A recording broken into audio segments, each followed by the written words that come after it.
key root 0. I believe we have one additional interlude before Act 5, the final act. Let's jump back into it, see where it puts us.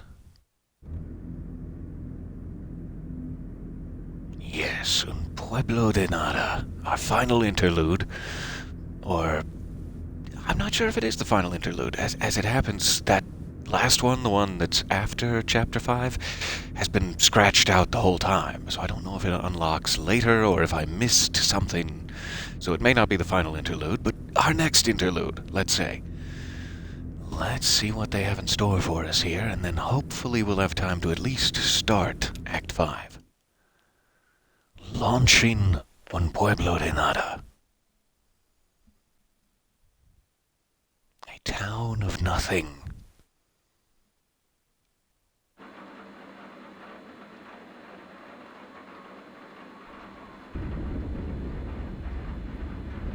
All right, it's quite stormy.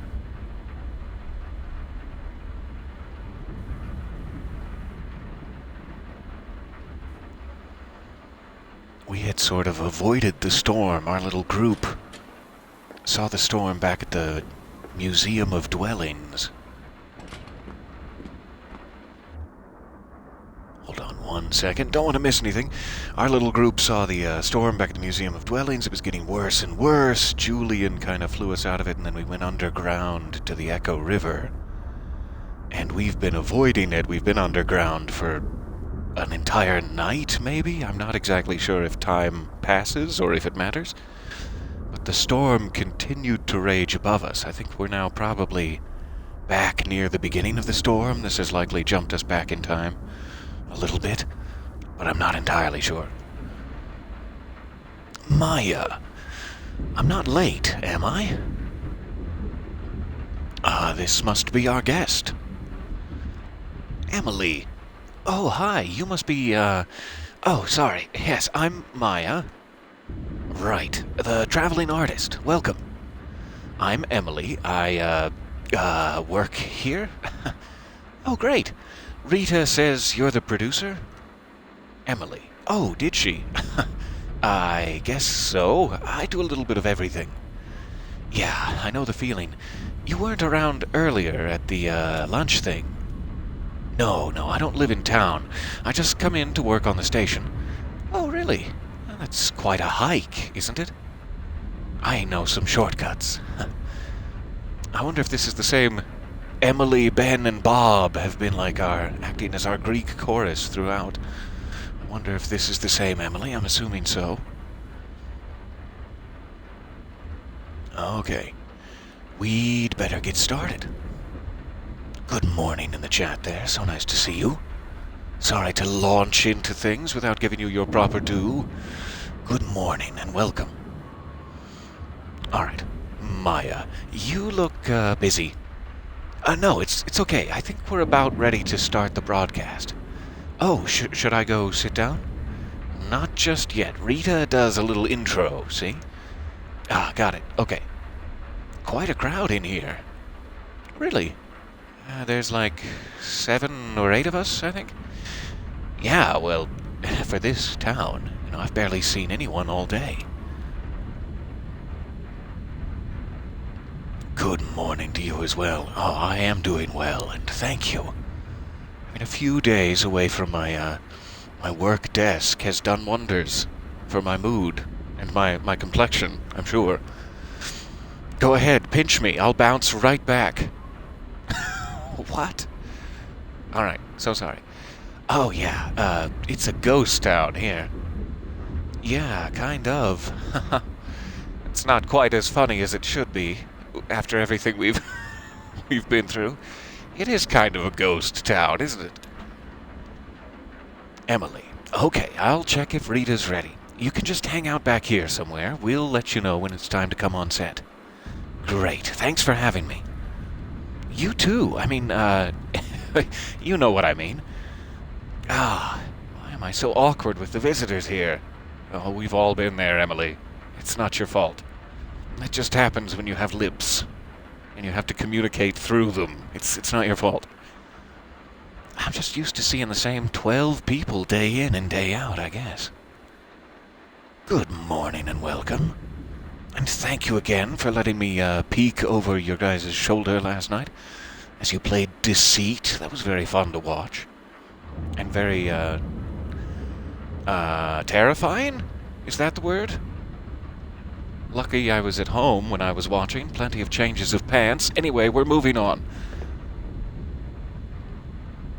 Okay, so I am Emily, and I can seemingly look in a circle, similar to the mechanic of, say, the Limits and Demonstrations exhibit. They like to do this sort of turntable-y circular thing, which I enjoy. Okay, and I've got a little hand eye. Oh, that's special. Oh, I could do with one of these in the day-to-day for sure. I could do with a Pan's Labyrinth Pale Man, sure. Alright, let's check the roof. It looks like the ceiling is holding up okay. Just the usual leaks. Looks like I just made it before the sky broke open. Just made it inside. Oh, right, Cyrano's here to help with the weather report. Hello, Cyrano. He's got his lap steel guitar. Lovely. At least the floor is staying dry. My left boot has a hole. Alright, we have some video data bank. Okay. I was going to say books, but I would have been wrong. The VDB. Slow-mo Crow. Keeping an eye on the control board. Hello, Slow-mo Crow. An integral part of any video broadcast. Just ask your local station. Everyone's got this crow. Did you not know that's how television works? Well, now you do. Oh, James left a patch wired up on the image processor. Okay. I don't know what that means, but I'll trust you. Ah, here's the main event. Alright, time to start the show. Is it? Let's keep looking around. I miss you, Cross-Eye. Copy it right. Huh. I don't know what that is a reference to. I hope the neighbors are okay. There's Ben and Bob. Ben and Bob working on a project. What a cute little, hungry bear diagram? I'm not sure what that is. I'm gonna go with hungry alligator bear. And there's, on the other side, some sort of a turtle. Timer turtle, perhaps? Is this supposed to represent the two of them in some way? Bob is a hungry bear, Ben is a turtle obsessed with the passage of time. They're soldering something. Not sure what. Anyway, let's begin. I think that's all the interactables. So, WEVP-TV.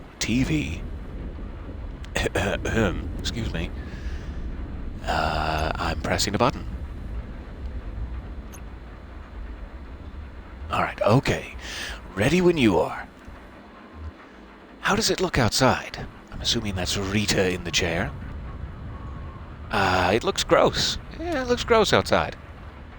Yeah, well, I'm not surprised. Saturn is in retrograde. Damn it all. What does that even mean? Yep. It sure is. Think it'll let up? I guess we'll see what Elmo says. My poor tomatoes. Okay, in 3, 2... Hi, it's Rita. This is your evening broadcast, 8192. 8192, there's that number again. Keep seeing that, or a variation of it, popping up. Wow, it's really raining out there. Damn, I can hear it from here. We have a few leaks. Put some pots and bowls underneath them. Thanks, Ron, for lending us your extra pots and bowls. Ron, you treasure.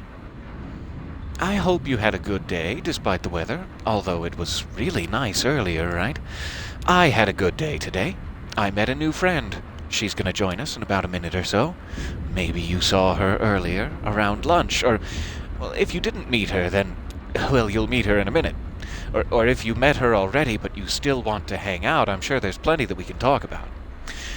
Wow, so this is 8192. Is that right, Emily? Yeah, sounds reasonable. Yep. Rita to camera. Wow, that's a lot of broadcasts. I came in around the 5s, maybe? So I've only been around for half of them. And back then, in the 5s, let's see, we had, I did Night Noise, and we had the Swap Show, and the Bird Show, and people were just coming in and dropping off tapes all the time, and now, well, now it's just the evening broadcast. But it's not, like, I'm not saying we're in decline or anything like that. I love the evening broadcast. I think it was the first show we had on here, is that right? It was the first show not produced by the power company. It was the first community show. Yeah. Let's put a label on it. That, that nasty paranoid propaganda we used to run. Technically, the first broadcasts were Aunt Connie, and not worth remembering. Yeah, so it's the spine of the station, you could say. Or maybe it's the heart? Or is it the skin? What part of the WEVP body do you think this is? Definitely Funny Bone. Why don't you come on by and tell us about it? We're going to be here for another, 30 minutes or so. Or, if you don't want to brave the storm, you can always give us a call. Same number as always. That's 270-216-5556. That also looks like a legitimate number. Interesting. I'm sure I can look it up again later, but I'm just in case. I'm just gonna put it down in my notepad here. Alright, we're moving on. Okay, so we're going to start with a tape. This is an old one. It's one of mine, but maybe you haven't seen it. Or if you've seen it, it's been a while, so maybe you've forgotten. Ron whispering. Oh, shit. Emily whispering. What? Ron. She asked me to queue up her tape. Un Pueblo de Nada. Where is it? I don't know. It's probably still shelved. I'll find it. Ron silently mouths a... You got it. Okay, so there was a VDB. Here we go. A video databank of tapes. Rita's tape should be on a shelf back here. Alright. Onward. Emily scans the shelf of videotapes. I had these alphabetical. Had been the operative word. Good morning and welcome. Ooh, half watching this, half messing things up in GTA. Good for you. Bravo. I would literally cheer you on had I the vocal cords. Oh god, wait, I do. Woo! I just remembered. Alright. Emily, to herself, absently. I can't keep anything here organized for long. Because of those damn raccoons. Oh no, that wasn't in there. We should put this all in chronological order, although I guess it's hard to remember, sometimes, the order of things, chronologically, and some of these tapes were made at the same time, or we started one video and then started another in the middle and then came back later, and God, time is out of joint. It's like sweeping a beach, you see? Ah, wait a minute.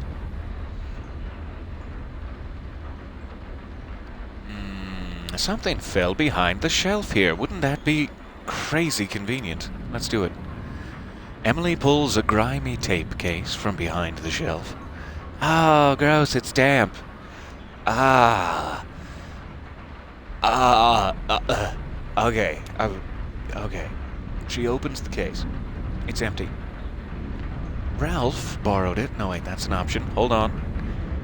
Ralph either borrowed it for his screening, or Ron said he'd start filing the old stuff by language. Okay, well that's just a damp, empty case. That got us nowhere. Alright. Ron said he'd start filing the old stuff by language. Let's try that. Favorite tires? Well, that's English.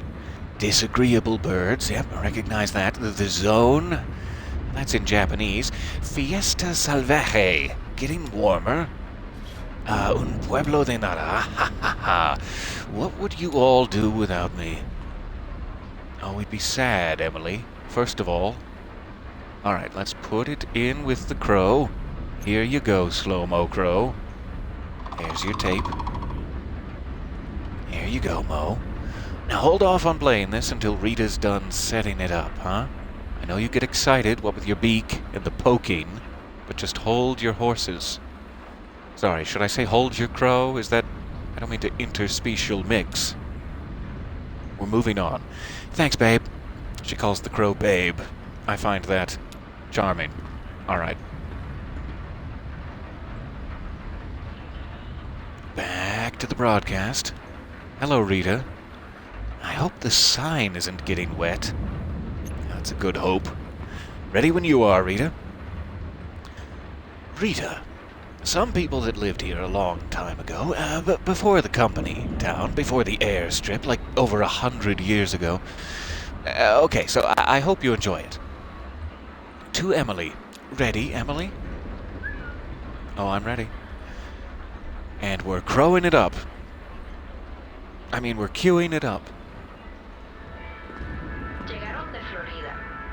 I guess I have to watch it here.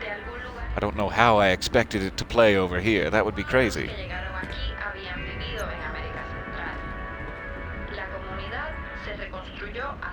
Oh, this is cool. Have you seen it before? I should say something nice. Anytime you have the opportunity, you should say something nice. Yeah, it's, it's something else. You don't sound convinced. It's not a bad way to learn about history, though.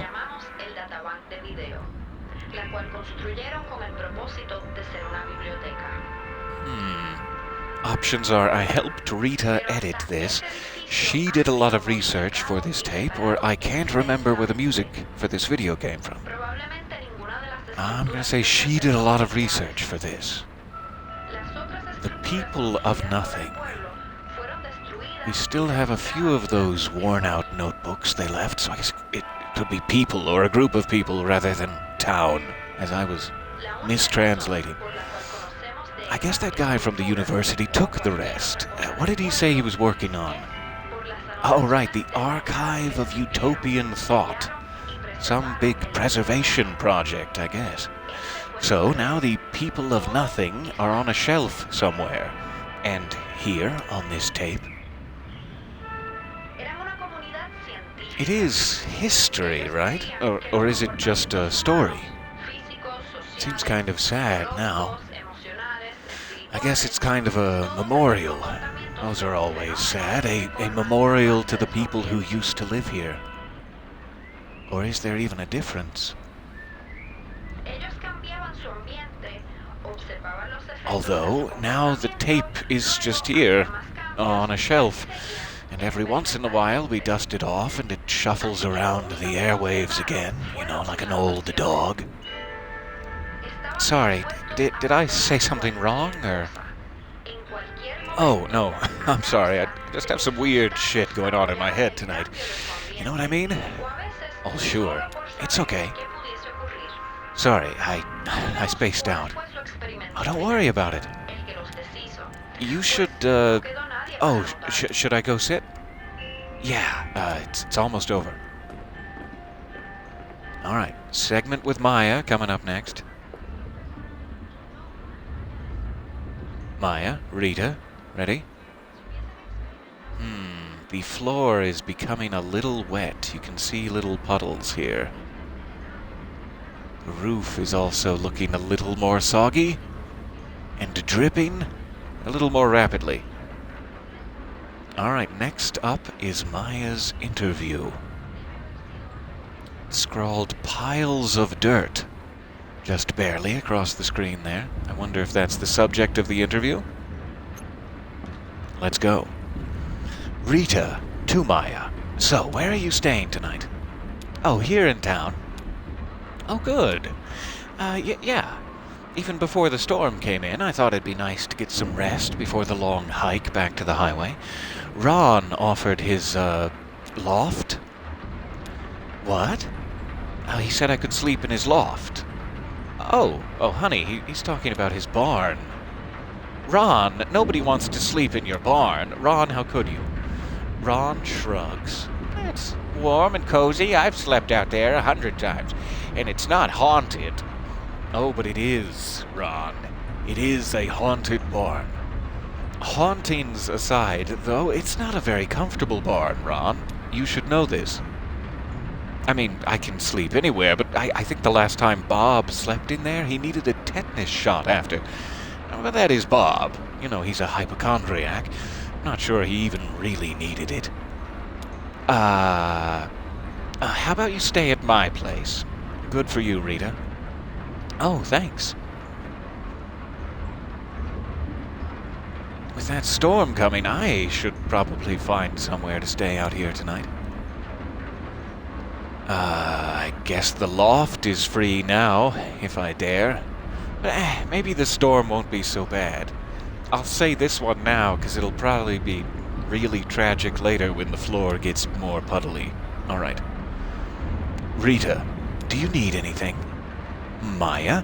Actually, do you have an extra toothbrush? And it'd be nice to sleep under the stars, Emily thinks to herself. Rita, I think I do, actually, yeah. Maya, oh my god, I've been in the woods, you know? Oh, right, yeah. I actually used a twig this morning. I kind of chewed up one end. No stars tonight, though, Emily thinks to herself. Rita, I've done that. Slept in the forest and chewed one end of a stick for a toothbrush. We all have, right? I mean... Oh, really? I'm disappointed. I thought I invented it. Oh, even better, you can chew on some pine needles. Now that really freshens your breath. I mean, it's not perfect, but, oh, wow, that's roughing it. Just close your eyes and pretend, I guess. Pretend it's Pine Sol. Ah, right, exactly. And even then, it's just not the same as real toothpaste. Well, what the hell are they talking about? Emily waves to Rita. Rita to camera. Okay, hi. So I hope you enjoyed that video. Like I said, that was from, it's several years old. I can't remember exactly. I enjoyed it very much. Oh, thanks, Maya. Oh, thank you, Maya. Should have waited. Emily whispering to Ron. What's next? I brought in a tape. That's Ron. Ron is back. Oh, okay. You good? All queued up. Stop chuckling, Ron. It's not the time. All right, I'm gonna check on the boys. I'm guessing that's Ben and Bob. Hello, boys. What the hell are they doing? Let's go find out.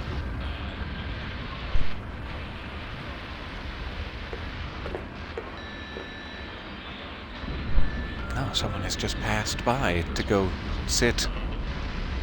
Ben and Bob are seated on the couch, poking at the electronic innards of a radio. Ben. So then it won't mute while it scans between stations. Okay, 'cause that's where they live, right? Ben, no, you just want that constant static noise. Oh, right, the noise, that's where they live. They don't live anywhere, dude, they're ghosts. Okay, but why does it matter where you tune the radio, then? Well, it's like, I don't know, soil? In your garden, you need rich soil, right? Mashed up rotted leaves and stuff like compost. Bob to Emily. Oh, hey, Em. How's the show? Just a normal night, really. You know, a little damper than usual, perhaps, but I don't mean to put a damper on the festivities. Just a normal night. Oh, good. Always fun to have a guest. Something for the shut-ins. Holdovers from the company town, yeah. Like that guy who used to do the titles for the Aunt Connie broadcasts. Why is he still here? What is it, an act of penance? That's our little town, I guess. Stragglers, weirdos, and ghost hunters. The radio crackles as it scans rapidly across the spectrum.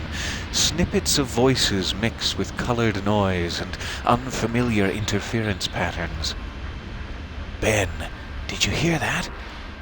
Bob, that was definitely a voice from beyond the grave. It sounded like, I clearly heard dogwood in there. Yeah, kinda. It sounded more like frogwood to me. What the hell is frogwood? Man, I don't tell the ghosts what to say. Well, did you hear that, Emily? No, it must have been dogwood, but I didn't hear anything. Best to be honest. I did hear something, I just didn't hear the words that were said. I heard the voice, so I'll play along. I should play along. They've been working on this for a while. Oh, could have been either one. Yeah. Good for you, Emily. Ben, I guess it doesn't matter. The ghost voices don't really come out until you play back the recording later.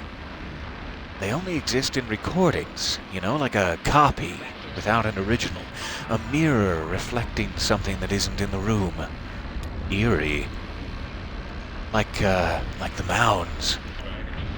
The burial mounds here in town? You think they're haunted? No. Or sure, probably, but I meant that they're like the reflection, The people who made them lived hundreds of years ago. That whole society is long gone, and now we just have these lingering echoes without any trace of context. Yeah, that is kind of eerie. Just a quick check here, if someone in the chat could help me out. Is that storm noise drowning me out yet, or is it still at an acceptable level? It's getting a little loud in the old headphones, but I don't want to miss out on the little audio details by going much lower if we can help it. It's good. All right, thank you. So glad. Just wanted to make sure I'm not white noising all of this here. All right. Bob, so the ghosts speak, and we can't hear it, but the tape recorder can hear it? Is that right? I don't know. Sometimes I think it's more like the recording itself is a ghost, see? Like, that's what ghosts are? Recordings of events that didn't happen? When something keeps leaving new marks, even after it's gone. False memories. That is fascinating. All right, boys, hang in there. There are now 2 drips coming from the ceiling. We are at double drippage, and the floor is filling up. The bowls on the floor are getting full pretty quickly. All right, back to the broadcast. Let's see who this was that sat down. It's Ron, of course. This segment is called Wild. It's Ron's big moment. Rita. So, okay, Ron, anything that you want to tell us about that tape? Ron, everything on that tape was wild. Rita, really? Everything? Maya, wild stuff indeed. Even the horses? Ron, everything on that tape was wild. Huh. Planes, you see. Just a quick aside. Planes used to leave these thick black marks on the runway at our little airstrip. I guess it was from coming in so fast on such a short runway. Or maybe it was cheap tires. I don't really know. Were the horses wild? I thought those were the horses here. Oh, the neighbors? We call the horses here the neighbors. No, I didn't recognize that horse. I don't think there are any wild horses. Not anymore. Really? How could that be? Oh, well, they've all been domesticated, see? Are the neighbors domesticated? Oh, we don't own them. No, they're feral?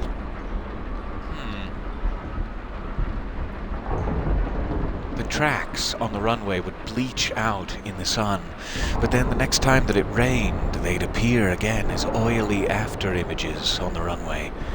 Now it's been decades since anyone has landed here, but those marks still come out when it rains.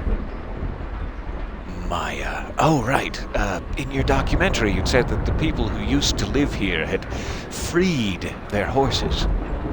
Exactly, but you can free your pet cat, but it won't, I don't know, turn back into a panther? Right.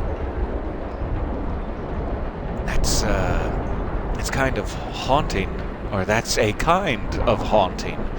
A kind of ghost, like Ben was saying.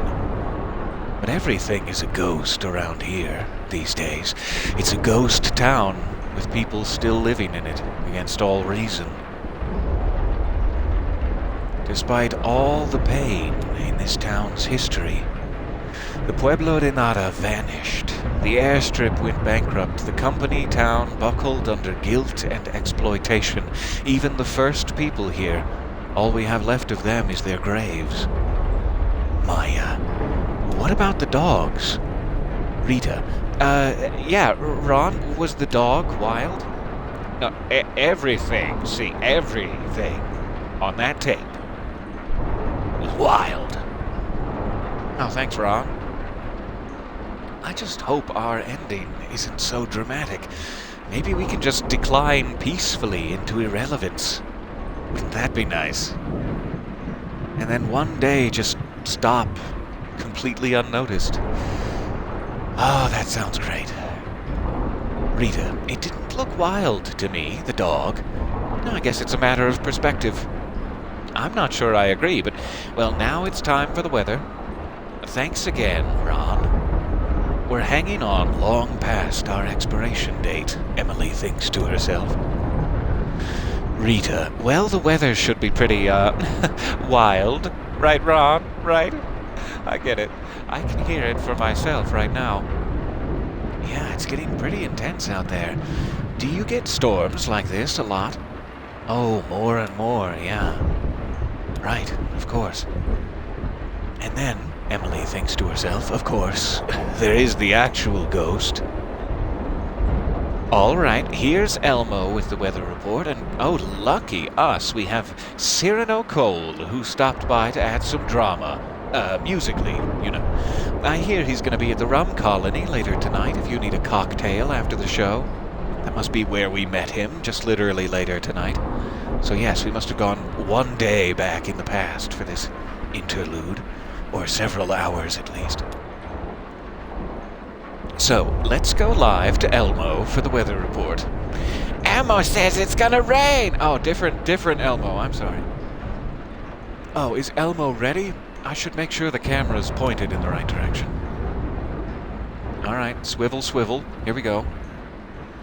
Oh, good. Standing water on the floor and a hole in my boot. So we have standing water now. Alright, I am grabbing. I am trying to grab. Maybe I need to grab up here. Or maybe I just need to turn around and it's not important. Yup.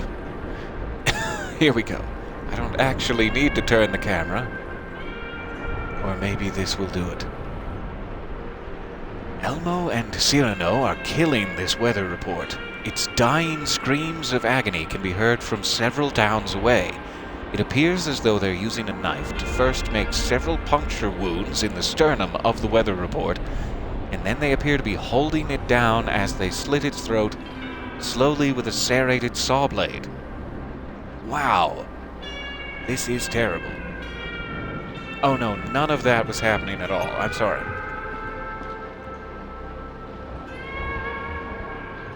Emily whispering, "Oh hey." Elmo whispering, "Hey." This is so trippy. I love it. How How did he work out these ratios of oil, water, and dyes? It seems so precise the way he drips them in one little half drop at a time. Flash flooding imminent, it says on the background. Drowned quarter folks head to the hangar, perhaps? There must have been a lot of trial and error, just staring at a circle of light on the wall, drip, drip, drip. Emily, where do you get your supplies, Elmo? Elmo, Ben has a guy in, oh wait, you mean the projection stuff? Sorry, I thought you meant the drugs. I mail-ordered these candle dyes. The other stuff is just mineral oil. Like, you can get it at the drugstore. The projector, well, somebody just left it here, man. Incredible stuff. Actually, it was that girl who does the pirate video stuff, you know, jamming our signal. Weaver Marquez, is it? Weaver, Emily says, yes. Elmo, yeah. Our resident ghost. So that's the ghost she was talking about. Emily, ghost, huh? You really think Weaver's dead? Well, does it matter? Yeah, kind of. Of course it matters. But in another sense, maybe not, and in another sense, what do you mean by that? Of course it matters. Well, you can't leave a ghost behind until you die, right? Well, I mean, that's one way to do it, but have you ever missed someone so badly you felt like they were haunting you? Or have you been in a relationship with someone where it feels like their ex-lover is always in the room? I see what you mean. Hey, you think she'll get us tonight? It's about time, right? Yeah, he's right. We're about due. I know they've talked before about Weaver taking over the signal. It sounds like that's what they're mentioning here. If we're about due for Weaver to make another appearance. Plus, Saturn is in retrograde, see? So I hear. It's not that Weaver keeps a strict schedule, however. It's never longer than a month or two between, what does Mimi call them? I mean, I know they're bad for the general vibe around here, but hey, can I be honest? Emily nods in mock gravity. I kind of like it. When she busts in and takes over our signal, you know, it's like a log falling on the road. It reminds you that this all used to be trees. Interventions. That's what Mimi calls it. It's been going on for a couple of years now. Her performances are cool, though. I never saw her perform, but I heard about it. Oh yeah, I saw her do it a few times. I was into it. That first time she jammed our signal and showed up in our broadcast, I didn't know who she was. She had already disappeared when I came in and took over her old job. Emily, she did lectures, right? Elmo? Yeah, you could say that. I thought of them more as storytelling sessions. She talked for hours and shuffled through slide after slide of shapes and numbers and weird constellations. Who knows what any of it meant? Everyone was so excited and confused and scared, a little on the defensive. They still are. Emily, and this was her projector. Right. I don't know where she got it, though. It still works really well. I got a spare bulb at a resale shop, but I haven't had to use it yet. That's strange. I never think of what she's doing as hostile. Really, it sounds like Elmo has the same impression. Give me 1 second here.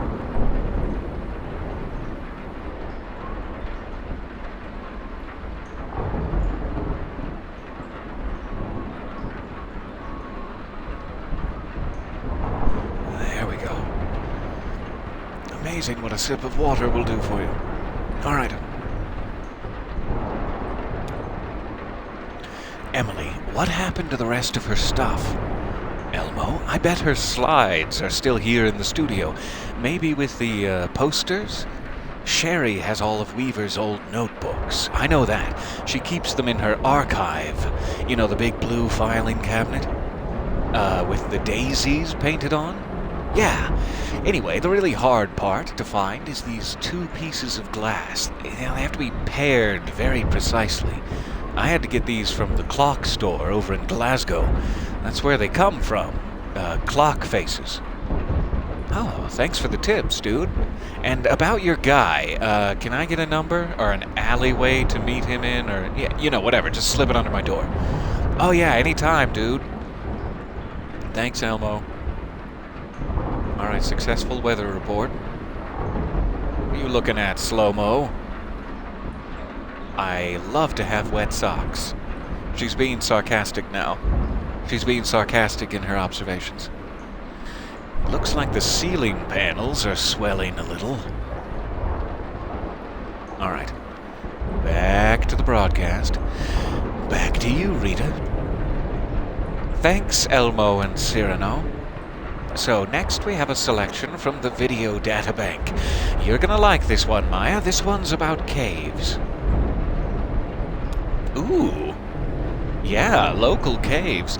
We play this one a lot. It's pretty cool. Oh, the telephone rings. You might have heard it. Oh, but we have a phone call. Should we get it now or should we wait? We'll get it now, okay? Rita presses a button on the telephone next to her.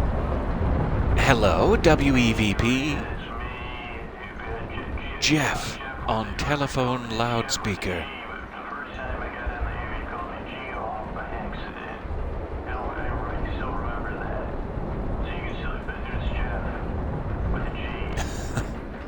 Just in case you can't hear that, he is actually speaking in the back on the loudspeaker, but it says, "Hey Rita, it's me, it's Jeff. Remember, it's Jeff. With a G. The first time I got on the air, you called me G-off by accident. I don't know if you still remember that, but yeah, it's Jeff with a G. Can you say, I was going to tell you to say hi to Maya and Ron, but Maya and Ron, you can probably hear me. Hey, Maya. Hey, Ron. I didn't know if anybody got my last message I left on the voicemail. I was talking about the raccoons that kept eating my garbage. I named one. I've been watching them eat my garbage. I'm just saying, should I go out there? I tapped on the window and they would just look at me. I hope you all packed a lunch. It sounds like this is going to be a long one. Oh, that was Emily. I'm sorry. It's hard to tell. In this text, Emily said, I hope you all packed a lunch. It sounds like this is going to be a long one. And then Jeff says, and I said, maybe, you remember there was a movie with the Circle of Life? I said, maybe this is that Circle of Life for my garbage. And I was watching the raccoons so much, I started naming them. I named one of them first Bumbles, because he was a bit of a bumbler with the garbage, always dropping it with his little head. You get it. They should be okay if I wander around a bit. That was Emily again. They should be okay if I wander around a bit. Alright, so the call is going to continue. He's talking about raccoons in his garbage, and I have a little time to explore. Hey, babe. Slow-Mo Crow. Slow-Mo Crow clicks and chitters responsively. Hey, did you know Weaver? Enigmatic caw. I'm going to take that as a yes. Oh, really? And, was she nice to you? 5 or 6 chitters and a caw? Oh, well, that's good to hear. You make her sound so normal. Talk to anyone else and it's like she had a second head. You're talking to a crow about it. It's one of our little mysteries, like the out-of-towner. Go on. Who is the out-of-towner? Slow-Mo Crow rattles. Hey, give me that baby toy back. It's not for you. Ah, you can keep it. Oh, really? Did you know the out-of-towner well? Several snaps and 2 rambling caws later. Wow, I had no idea. A couple clicks, each more reassuring than the last. So who do you think did it? It was terrible what happened to him. So who do you think did it? A single thoughtful chitter. Of course. I hadn't considered that possibility. You've cracked the case wide open, Slow-Mo Crow. What a waste. Sad. Well, have fun. I'm gonna see if G-off is done. A caw and a coo. Oh, that's classic. Slow-Mo Crow, you slay me.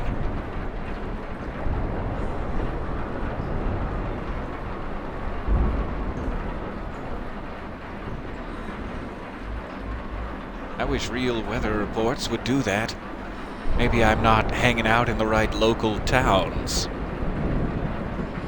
That would be such a cool way to see the weather report with some local musicians and psychedelic art sequences. I would happily take them up on it. Alright, so I can sit. Because the couch is getting a little damp, but Ben and Bob don't seem to mind. Probably too wrapped up in their project. Bob had some theories about Weaver's broadcasts.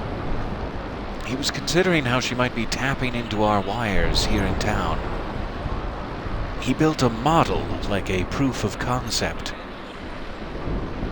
This big metal box you could wire up and use to take over our signal. It actually worked, but the thing needed too much power to run. Even a car battery could only keep it going for a few seconds. Weaver's broadcast, now it just loops and loops, sometimes for hours. Consolidated Power doesn't pay any attention to this town anymore, but they still have us on a strict energy budget. There's no way that she is plugged into the grid. That is very interesting. So Weaver is using some sort of power source, perhaps from beyond the grave, to pirate these radio or television broadcasts. It appears as though Ron has fallen asleep. Alright, let's see if we can get back to it. Oh my god, he's still going. Jeff. But it's a very strange piece of glass, and I can't tell if it's part of an industrial thing, or if it fell from a spaceship, maybe, or if it's worth anything. Again, I'd love to come by the studio if you'll have me. I could bring this by, and we could talk about it, or I could wash it in your sink, at least, because I do have to figure out the water thing. Oh, I'm sorry about that, Jeff. But I don't know where to go, because where do you go if it's a P.O. box? Where do you go? They don't have their number again is like those, I keep pressing 0 and it doesn't work, and I don't, shit. That's Emily again. Oh shit, the line's dead. The phone lines are such a mess up here. Sorry, Jeff. Rita. Hello? Was that the storm, or was it the phone lines?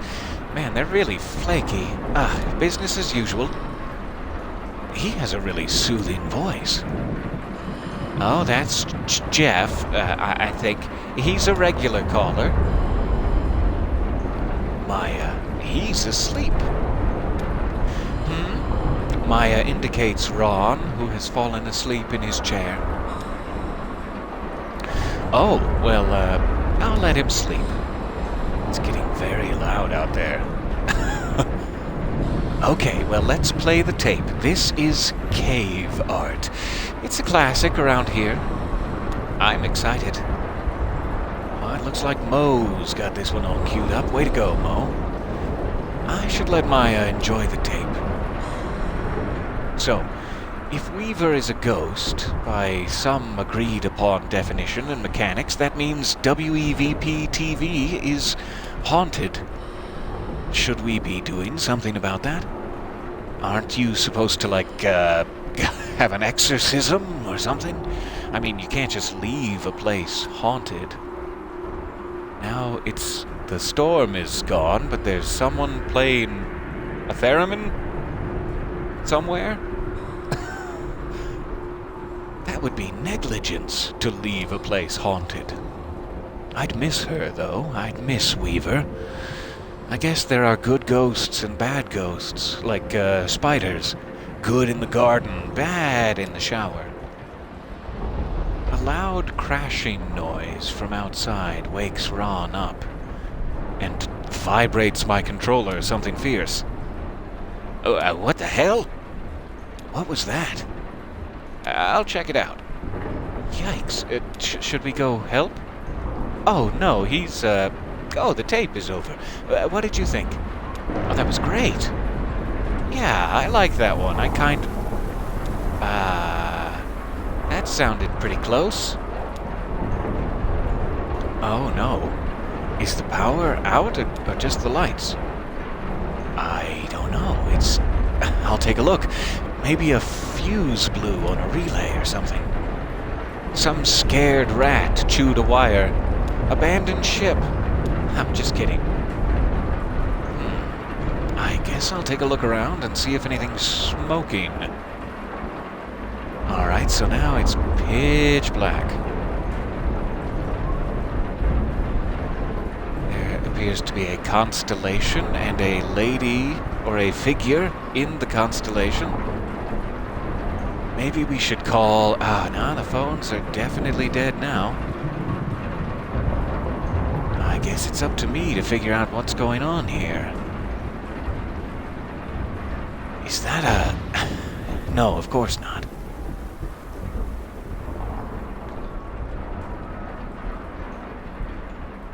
Lightning flashes in the dark make it look like a slideshow out there.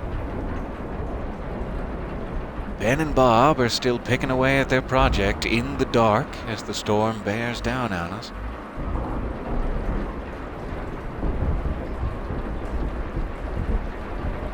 So I would guess that that's Rita and that this is Maya. Ron is gone. Incredible how dark it gets in here. I wonder if that weird hum in our wires still shows up when the power is out.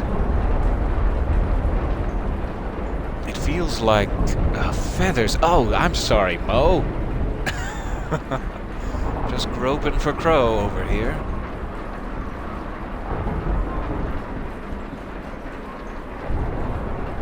I'm not even gonna think about the video databank.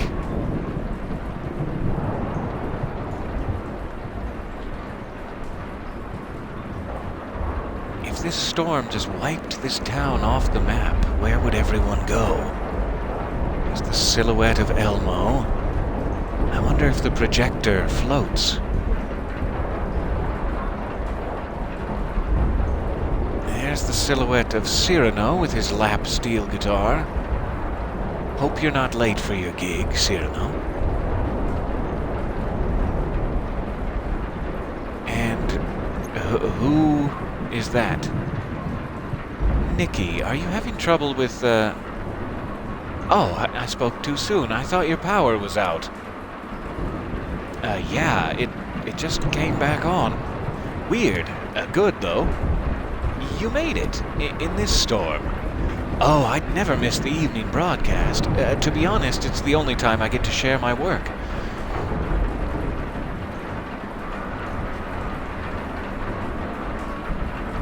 Okay, Nikki must be a poet.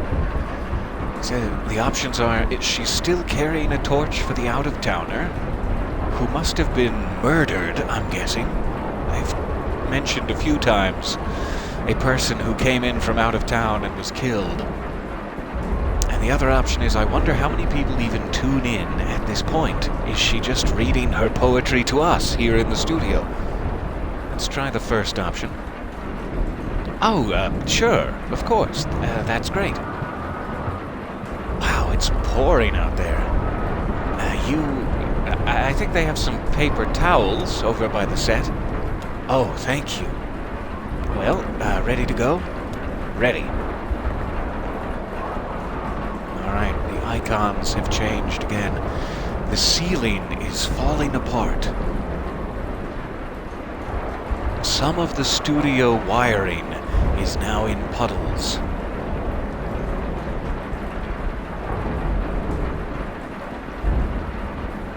Alright. Now we enter the cultural section of tonight's program, to the out-of-towner. Rita, did you fix it? Emily, it just came back on its own. It'll just take a second for the equipment to warm back up and we'll be on the air again. Rita to Nikki. Spooky. 1 second.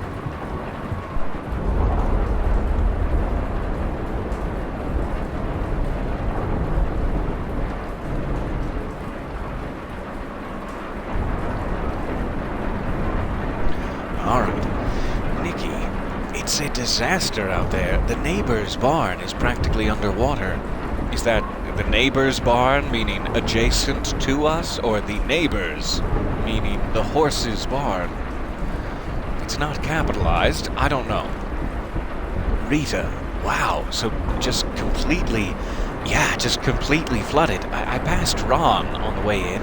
He's going to take a look and see if there's anything he can do. Will they be okay?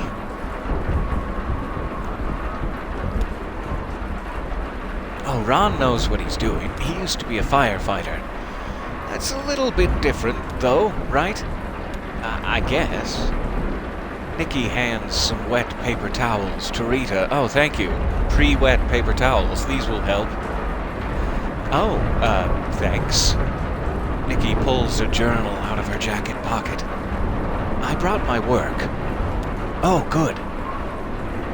To Maya, Nikki reads her poetry. It's a weekly feature of our broadcast. Maya, oh, great. I look forward to hearing it. Oh, yeah, I just hope that we can keep going. We lost power a little while before, right? Oh, better get started then. Nikki, to the camera, reading. To the out-of-towner. What eagle flew you to your final bed? It was not men who brought you there to sleep. The men who left you bloodied then and fled had chosen mud and muddy-watered creek. Did wild turkeys gobble, dote, and care, and wipe the moss beneath your eyelids clear? Did cardinals pull twigs out from your hair, and wash your hands and feet, and trim your beard? When wood ducks dressed you in your resting gown, and pigeons fashioned shoes from leaves and bark, who then sewed flowers into burial crown? The one who made your headdress was a hawk. The men who broke your body, where were they? The vultures stayed home on your funeral day. Ben, yelling, Emily, look at the monitor.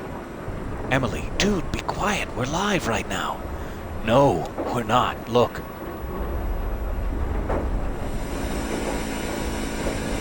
Oh, hey, Weaver. That's not our broadcast. Damn, there she is.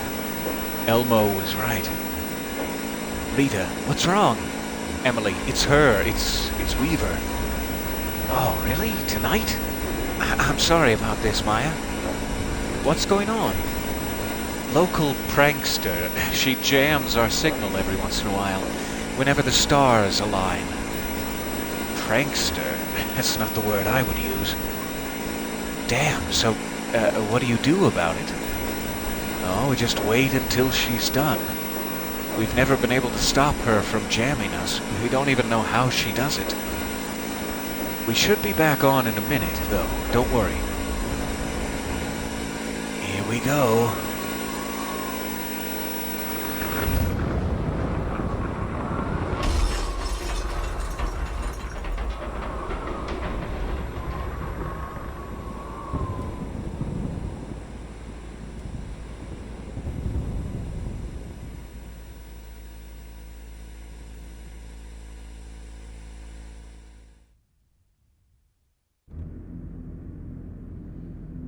Okay. There was interlude number 4. The people of nothing. That storm, it was just getting worse and worse. It doesn't bode well. That was a little bit longer. I was expecting that to take around half an hour, and it took a full hour here. So that might be a good enough session for now, and we can jump back into Act 5 later, but oh, I wish I had more time to jump into Act 5 directly. Hopefully some of that was hearable at the end there. Sorry if it got a little loud in the levels. Alright, so I will end this session here. We'll call that good for now, but I will be back for Act 5, and we'll see if I could maybe get something else going today here a little later. A little bit of Red Dead or something, maybe. Just because it feels like this was a little short, and I miss you guys, and would like to keep playing. But it sounds like thematically we are now prepared for Act 5. While we were down on the Echo River with our friends, dealing with Conway's increasing and subtle battle with addiction that caused him to go off with the men from the Hard Times distillery on the Echo River there, it sounds like the overworld, the world above us, whatever that is, was being flooded by a rather dreadful storm.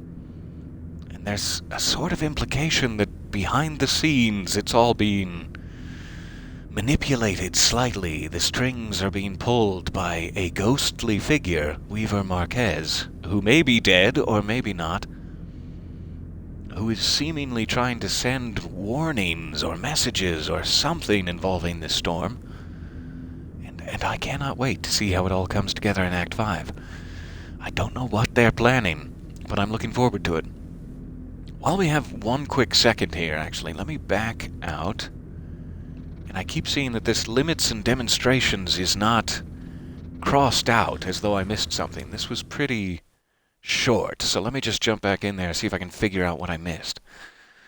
That will help us out in the future, at the very least. I want to make sure we have the complete story as much as is possible without replaying, say, Act 4, where you had to make choices about whether to stay on the ship or not. So let me just make sure I've looked at all of these.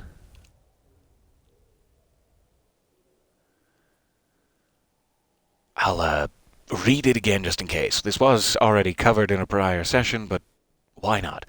Basement puzzle number 2. Artist, Sunset and Horse, 1976, plaster and wire. So this was, if I'm remembering correctly, Lula Chamberlain's art exhibit. So she now works for the Bureau of Reclaimed Spaces. She used to be an artist, or is an artist now. I'm not sure when the time is. Okay, so what do you think she means by puzzle? Yeah, weird. I guess it's something you can solve. There must be symbols. Artist, Sunset, Horse. Or it's an anagram, or like a code. Or maybe it's not a puzzle, but it's just about a puzzle. Or maybe it's a puzzle, but there's no right answer. That's kind of sad.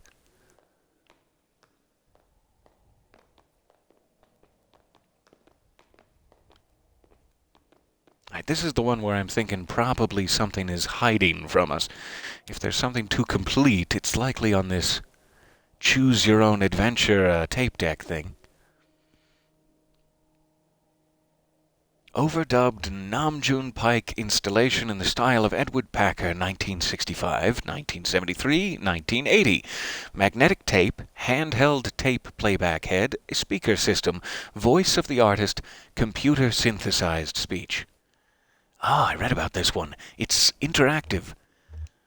What's it about? It's an installation by a different artist made of audio tape, and then she took it and recorded over all the tape with her own sounds. You can listen to it by running this tape playback head around on it. Well, let's try it out. I think you start in the middle. As Bob drags the playback head along the tape, a woman's voice issues unsteadily from the speakers. Lula. We start in the middle. Donald and Joseph are in the hallway. I am in an office. The walls are lined with filing cabinets. A few drawers hang open. The door is ajar. A massive computer looms in the corner. There are some punched cards on the floor.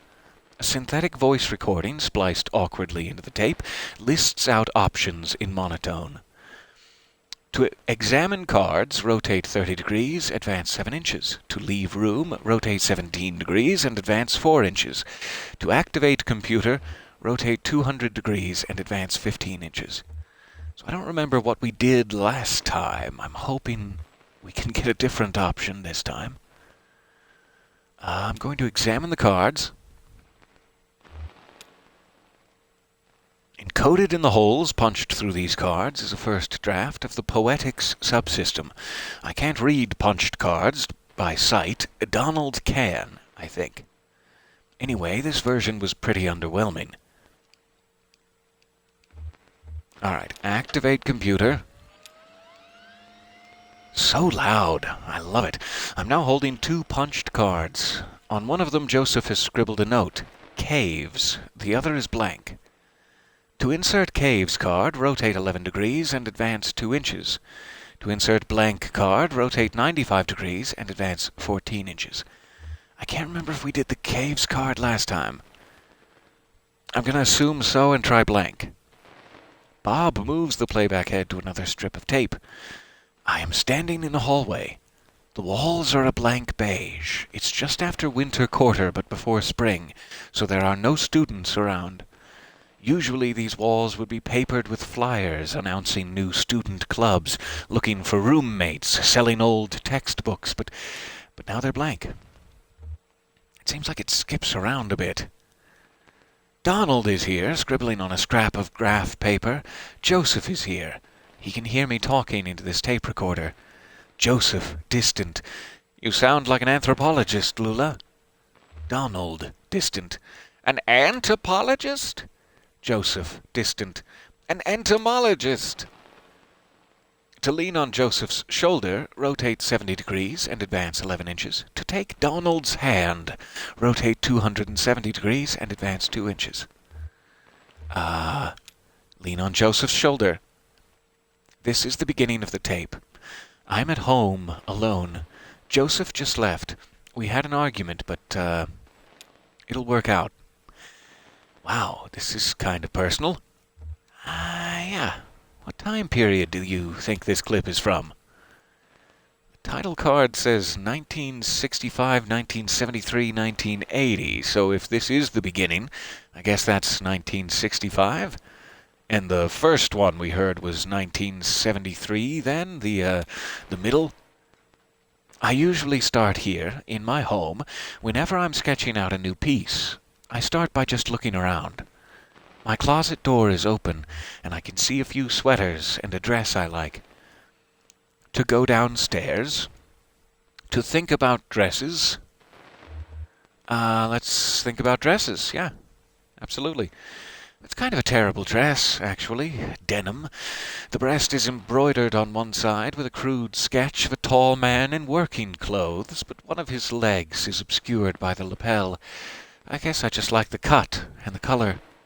I could fall asleep sitting on the bed here, holding this tape recorder and this glass of wine. It's a good thing I'm not holding a cigarette. I think I'll go for a hike tomorrow. Maybe Donald would like to fall asleep, to think about hiking. Let's fall asleep, sure. Oops. I fell asleep for a moment. I had a dream about a cave. I'm with Joseph and Donald. We are walking somewhere, looking for a cave. We're on a dirt trail in the park, or, well, it's not really a trail. It's a trail, says Donald, distantly. It's more like a tendency, see. There tend to be fewer plants here on the path we've been walking. Now we're walking at the edge of a massive hole. The dirt gives way to mossy rock as the ground sinks into darkness. Joseph and Donald are following a rope down into the cave. They have computer equipment tied to their backs. So do I. To enter the cave. That's the only choice? Yep, that's the end of that one. So, 65 degrees, 4 inches, and, that's the last trip. So everything's down here now. The final resting place. Don't be so morbid, Donald. To remember a fond gesture, to regret a harsh word. I remember this is where we ended up last time. This seems to be the end of the path. Let's remember. It's morning now. I'm in the car. I'm driving to work. This is the last recording I'll make on this tape, and then I will drop it in the mail tomorrow. And then who knows? I've been recording onto this tape for 15 years, I think. A lot of other things happened, so here is a story. When I met Donald and Joseph, they were both students, and I was in a band performing on campus. They came to my show, and then we met at some bar and had a few drinks together.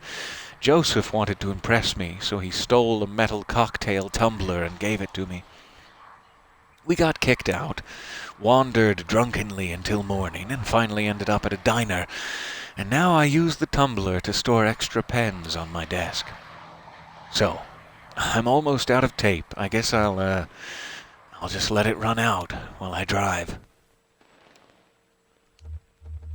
I guess we should stop then. Do you feel done? I don't. Is there anything else we can do here? No, that's the end of this tape strip. I don't think we ever reached this long one at the top here. Is it cheating to skip over there? I don't know. It's like we've definitely heard that long one. We've skipped over there during the first time we ran through this. I don't seem to recall that whole dresses interlude on the bed when she was thinking about hiking. That seemed new to me, but I'm not sure if it's the only new thing. Give me 1 second here. I'll be right back.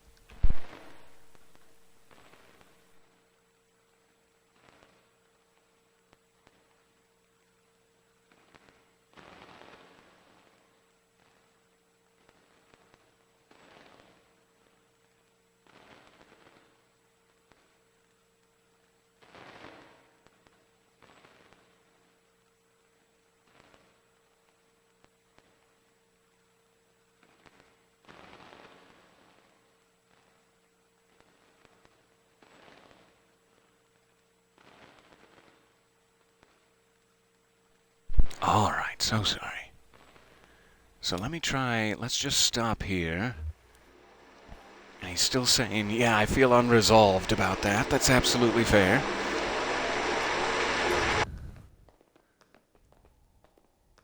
So now I'm going to cross back out to the exit. And I'm assuming it will still be unfinished and we can run that one more time here. I just want to double check.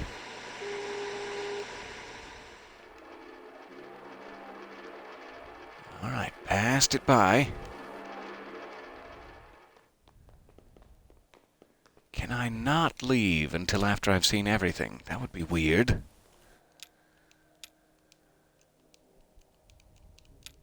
But maybe is the case. I've already read this quite a few times.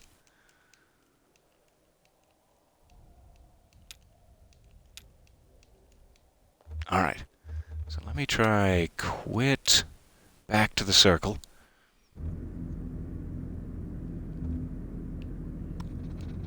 Limits and demonstrations.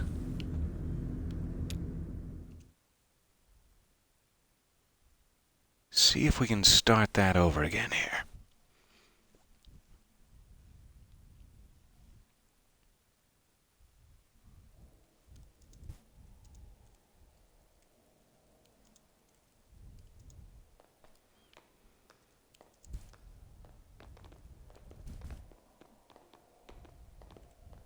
I'm assuming it is only this one that we still have something unseen in.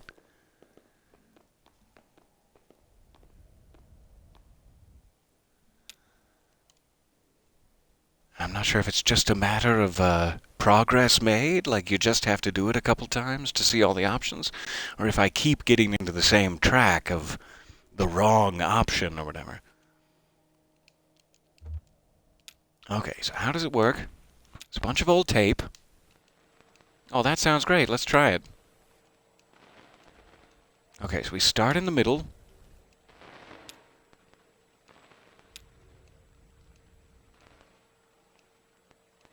We used the blank card last time. Let's go ahead and activate the computer.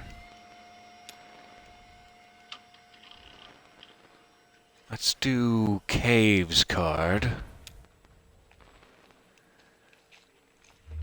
And that seems to just kind of skip ahead, doesn't it? Like, that's probably what we did the first time. And that takes you right to the Xanadu segment of it. In the cave with Donald and Joseph. Let me see here. There must be something easy I am missing. So sorry to spin my wheels here. Struggle my wheels? What does that mean? Just trying to see if there's like a list of options anywhere.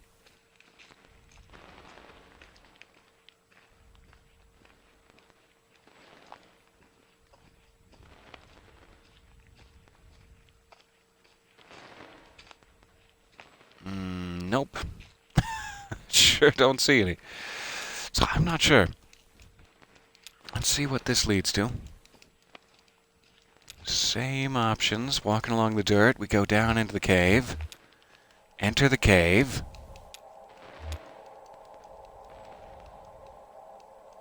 This time I'm going to regret. But we've definitely done that option before as well. So this is her story of regret. The first time I moved to Mexico, I stayed there for 3 years, and I had no contact with either Joseph or Donald in that whole time.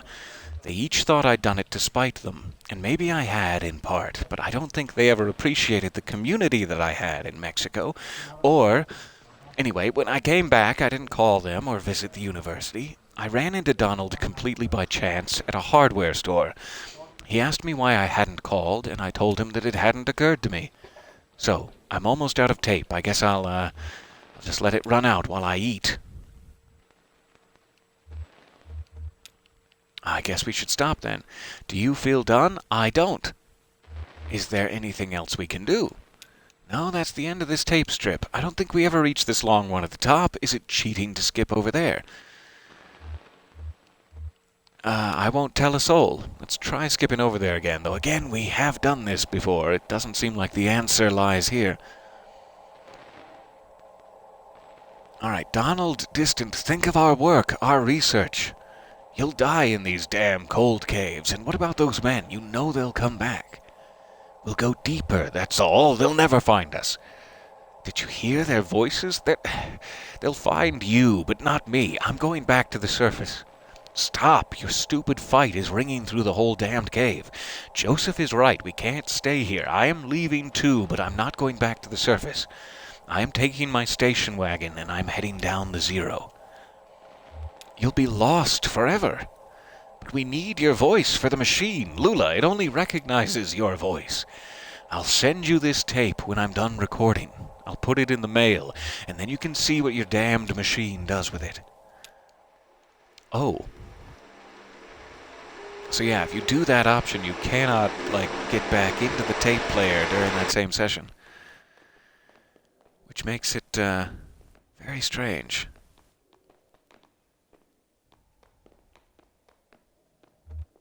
So it does definitely seem like there's some option I haven't picked that is preventing this from being crossed out or something. But I'm not sure how to find it. I will see if I can do a little research here in the interim. Maybe we can pick that up again just before we jump into Act 5. But I don't mean to waste your time, and I've poked the bear enough for now.